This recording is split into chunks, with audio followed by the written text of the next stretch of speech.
আচ্ছা, আজকে যে ক্লাসটা হবে সেটা নাম হচ্ছে পার্সেন্টেজ বা শতকরা।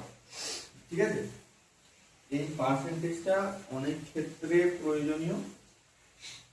আমাদের ক্লাস 8 এর ক্ষেত্রে তো প্রয়োজনীয় বটেই, প্লাস অন্যান্য কম্পিটিটিভ এক্সামের জন্য এটা প্রয়োজনীয়। পার্সেন্টেজ একটা বেসিক, একটা বলতে গেলে স্ট্রাকচার তৈরি করে দেয়, যেইটার উপর দাঁড়িয়েই আমরা পরবর্তীকালে ক্লাস 9-এ শতকরা আমাদের যে লাভ ক্ষতি সেইটা পড়বো। এবং লাভ ক্ষতি সবার ক্ষেত্রে কঠিন লাগে, যদি শতকরাটা পড়া থাকে তাহলে লাভ ক্ষতি নিয়ে অতটা ফ্যাসাদে পড়তে হয়। এবার যাই হোক, এই যে শতকরা, এই শতকরার ব্যাপারটা একটুখানি বলি।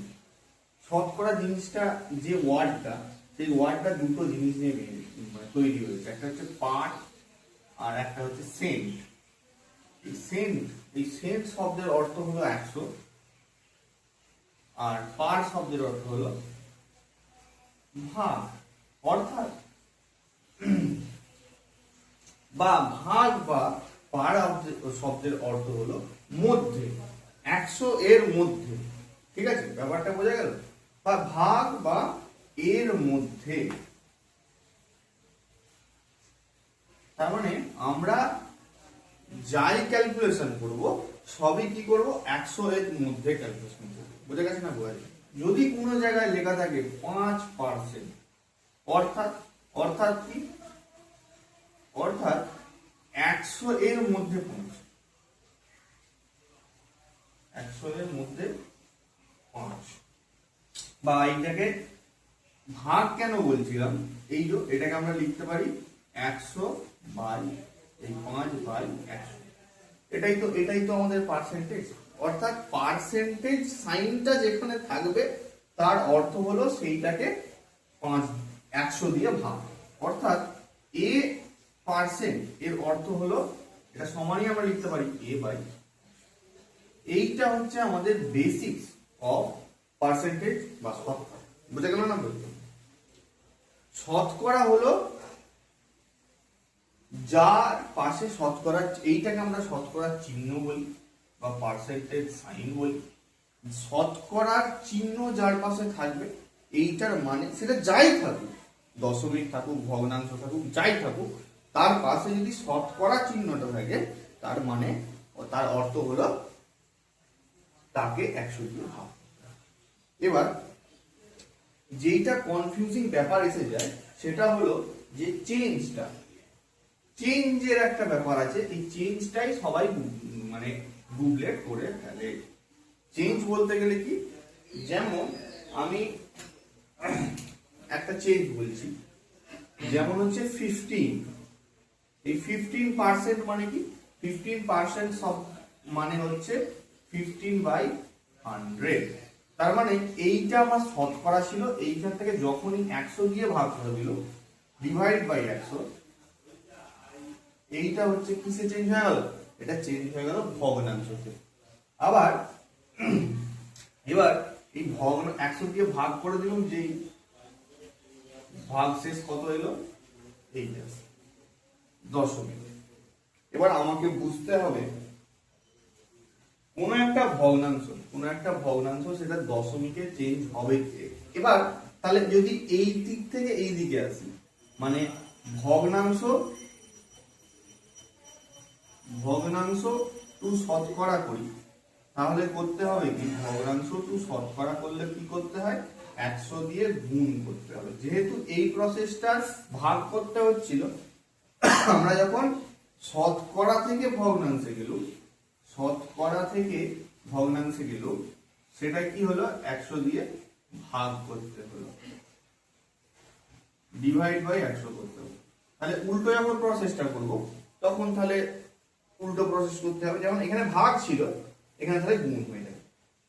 এটা হচ্ছে বেসিক একটা ব্যাপার, যে ভগ্নাংশ থেকে যখন শতকরায় যাব তখন কি হবে, 100 দিয়ে গুণ, আর শতকরা থেকে যখন ভগ্নাংশে যাব তখন 100 দিয়ে ভাগ। এই হচ্ছে আমাদের মূল বিষয়। এবার ভগ্নাংশটাকে যদি আমরা একটু কাটপিট নিই তাহলে সেটা দশমিকে চেঞ্জ হয়ে যাবে।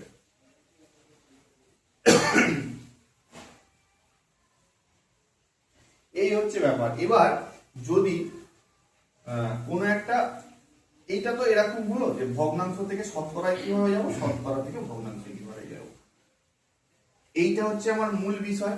এইটা লিখে নেন যে ভগ্নাংশ থেকে শতকরায় যেতে গেলে আমার 100 দিয়ে গুণ করতে হয়, শতকরা থেকে ভগ্নাংশে যেতে গেলে 100 দিয়ে ভাগ করতে হয়। যেমন এইটাই করলাম যে 15% এটা শতকরায় ছিল, তাহলে শতকরা থেকে ভগ্নাংশে যখন যাব, শতকরা থেকে ভগ্নাংশে যাব তখন সেটাকে 100 দিয়ে ভাগ করতে হয়। আবার সিমিলারলি যখন 15/100টাকে 15/100, আমি একটা অন্য নিচ্ছি যে 3/20, এটাকে যখন শতকরায় চেঞ্জ করবো তখন 100 দিয়ে গুণ করবো, তাহলে 20 0 0 কেটে গেল, 2 5 10, তার মানে এইটা অ্যাকচুয়ালি 15% লেখা আছে। এটাকে একটু কাটাকুটি করলে এই 3/20 আসবে। তার মানে আমরা যেটা বুঝতে পারছি যে কি বলে, ভগ্নাংশ থেকে শতকরা যেতে গেলে 100 দিয়ে গুণ, আর শতকরা থেকে ভগ্নাংশ যেতে গেলে 100 দিয়ে ভাগ। এটা হচ্ছে মেইন ব্যাপার একটা। এরপর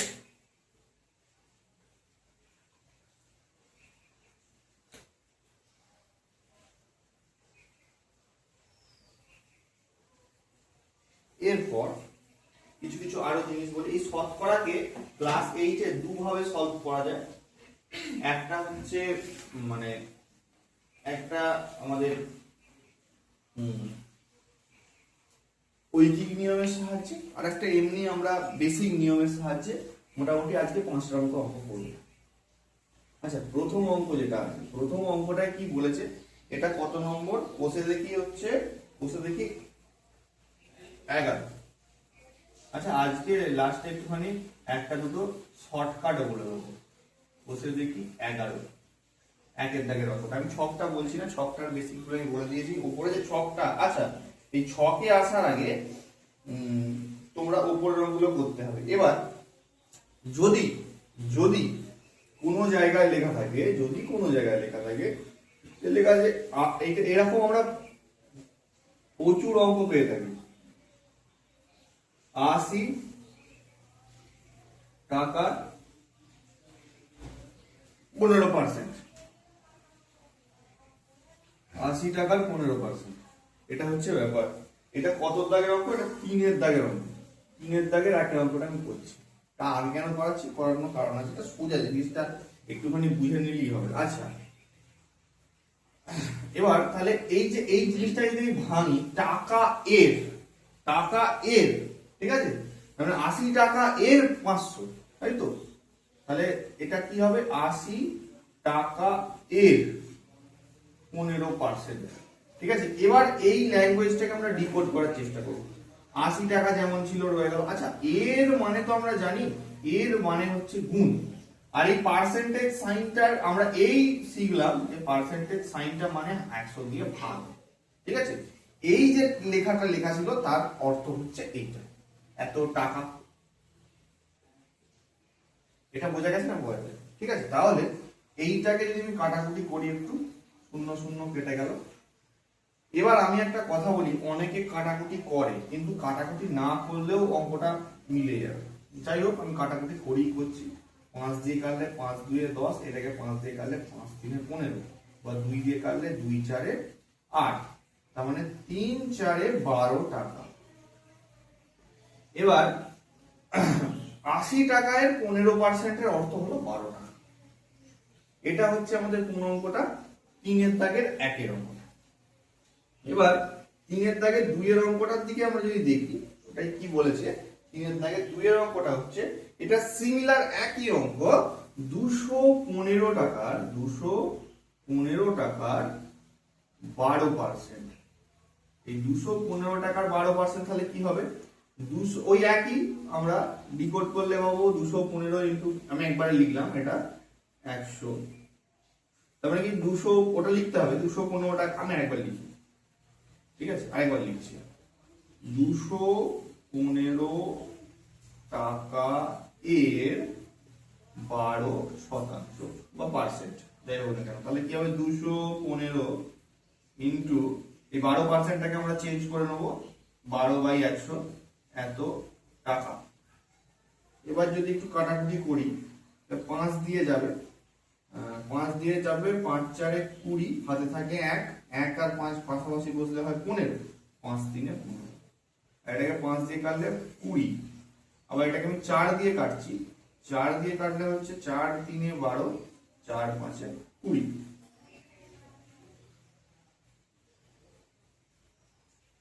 তাহলে এটা কি দাঁড়াচ্ছে? 3 3 কে 9, 3 4 12 বাই 5, মানে হচ্ছে 5 2 10, আর যদি ভাগটা করি, পাশে যদি ভাগটা করি, 129 কে 5 দিয়ে ভাগটা করি, 5 2 10, হাতে থাকে 9, 5 5 25, 4, এই 10 মিনিট দিয়ে করে দিচ্ছি, 50 টা 40, তাই কত দাঁড়াচ্ছে? 25 টাকা 80 পয়সা বা 25.8 টাকা। এটা হচ্ছে 2 এর অঙ্কটা। তাহলে সমস্যা হচ্ছে, কিন্তু স্ক্রিনশট তুলে নিলে বরঞ্চ আই থিঙ্ক বেটার হবে। এইটা হচ্ছে 2 নম্বর অঙ্ক, এটা 3 এর দাগের 1 এবং 2 করলাম, ঠিক আছে? এরপরে একই কনসেপ্টে আরো 2-1টা অঙ্ক করাচ্ছি, আমি প্রত্যেকটা অঙ্কই করে দিচ্ছি। ছকের অঙ্কটার জন্য আলাদা একটা আমি ভিডিও করব, ছকের অঙ্কটা একটা আলাদা 5 মিনিট কি 10 মিনিট একটা ভিডিও করে দেবো, তাহলে এই জিনিসটা অনেকটা ভালো হয়ে যাবে। আচ্ছা, এবার 3 এর জায়গায় 3 এরটা, 3 নম্বর 3 এর জায়গায় 3 এরটা, 3 এর জায়গায় 3 এরটা কি বলেছে? বলেছে এত এবার দশমিক সংখ্যা এসে গেছে, দশমিক সংখ্যা আসলেও কিচ্ছু ভাবার দরকার নেই, আমাদের শুধু চিহ্নগুলো চেঞ্জ হচ্ছে, তাছাড়া কিচ্ছু হয়নি, ঠিক আছে? চিহ্ন বলছি, সংখ্যাগুলো চেঞ্জ হচ্ছে, তাছাড়া কিচ্ছু হচ্ছে না। এটা তাহলে কত হবে? 37.8 মিটার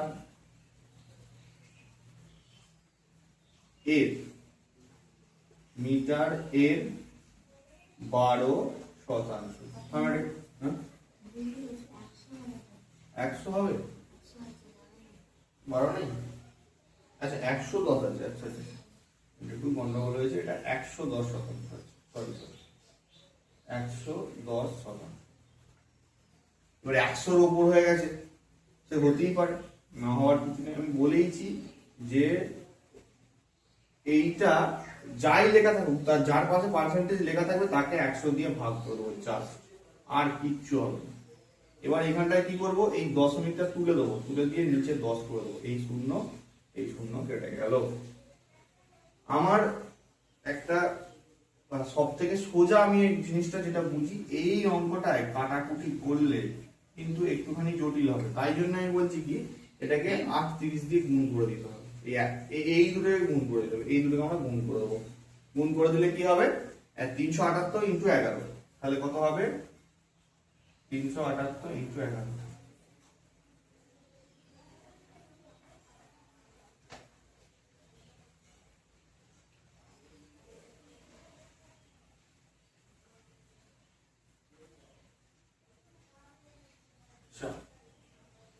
চার 1.5 বাই 100 এত মিটার, এই টাকা দিয়ে বলেছিলাম। তাহলে এটাকে যদি ভাঙি তাহলে কত হবে? 41.58 মিটার। এটা হচ্ছে 3 এর থেকে 3 এর অঙ্কটা হলো। এরপরে 3 এর থেকে 4 এর অঙ্কটা, 3 এর থেকে 4 এর অঙ্কটা কি আছে?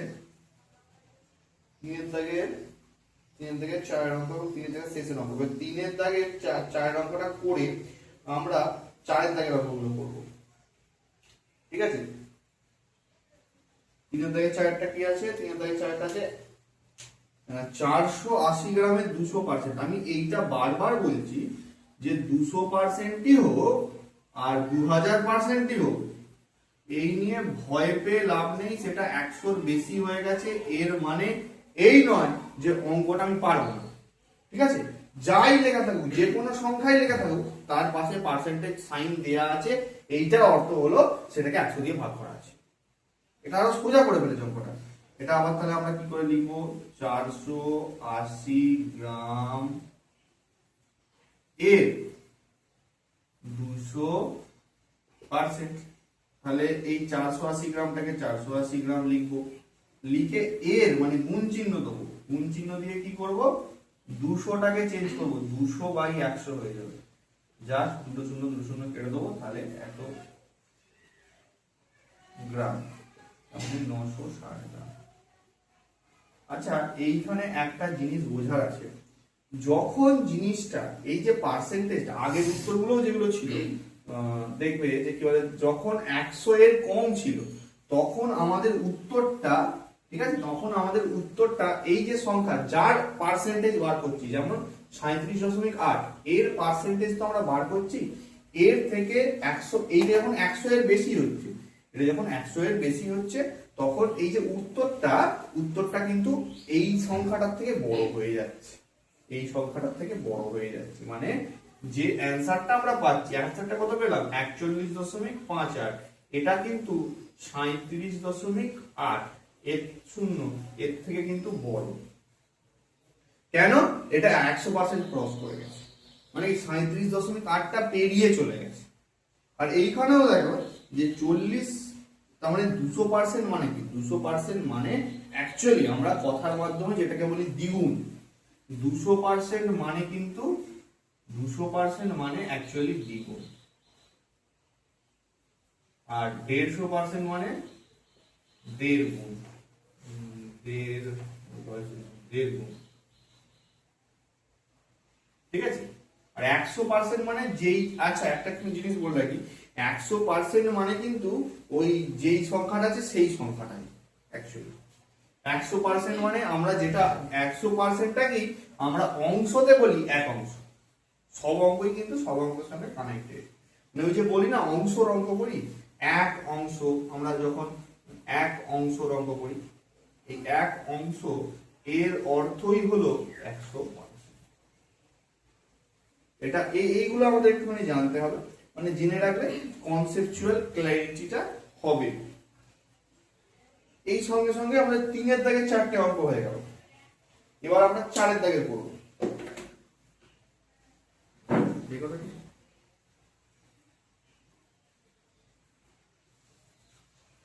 এবার আমরা 4-এর দাগের অঙ্কগুলো, এই অঙ্কগুলো বুঝেছিস তো? হ্যাঁ,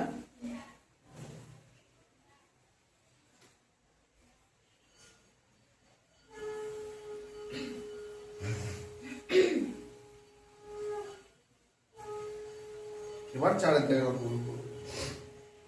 এবার এইখানে একটা সূত্র আসবে, যেই সূত্রটা আমি অনেক জায়গায় শেখাই, k/কার/100।